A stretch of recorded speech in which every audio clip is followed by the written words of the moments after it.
Сәлеметсіздер ме? Бүгін Айбек екеуміз сіздерге үй жағдайында жанартауды қалай жасауға болатындығын көрсететін боламыз. Айбек, жанартау дегеніміз не? От шығатын тау. Дұрыс, балам, төбесінен от шығатын тауды біз жанартау деп айтамыз. Жанартауды жасау үшін біз ешқандай зиянды химиялық қоспалары жоқ, күйдірмейтін, қарапайым қолданыстағы заттарды қолданатын боламыз. Ол үшін бізге ең бірінші не қажет екен? Су, сабын, түрлі түсті бояулар және ас содасы қажет болады. Ең алдымен бос ыдысымызды, сен ыдысың қайда, Айбек? Бос ыдысымызды жанартаудың төбесіне орналастырып аламыз. Және осы ыдысқа таза суымызды құятын боламыз. енді қиын.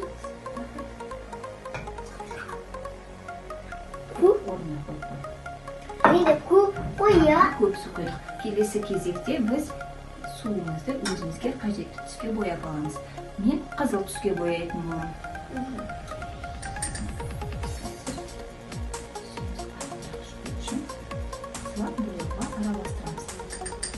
Айбек, сен қандай түске бояйсың?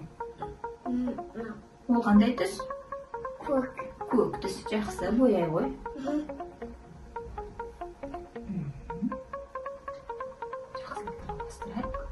Сол кезде судың түсі қанық болып шығады. Айбектің суы көк түсті болды. Айбектің суы көк, менің суым қызыл түсті болды. Енді су сабынды қосамыз. Кәдеке, мен бірінші қосайын. Бұлай. Бір тамшы бізге жеткілікті. Болды, жеткілікті. Енді ең соңғы бөлігі жанартауымыздың ас содасы.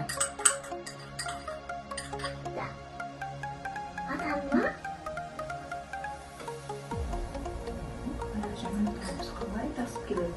Енді бірағын қосайық ас содасын.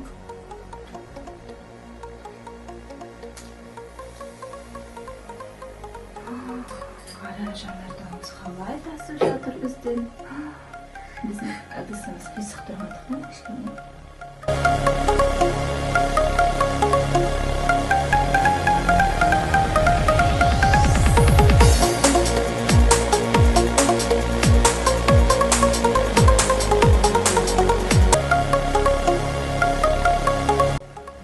Ұнады ма саған жанартауымыз, Айбек? Онда әкел бізді. Келесі кездескенше сау болыңыздар. Сау болыңыздар.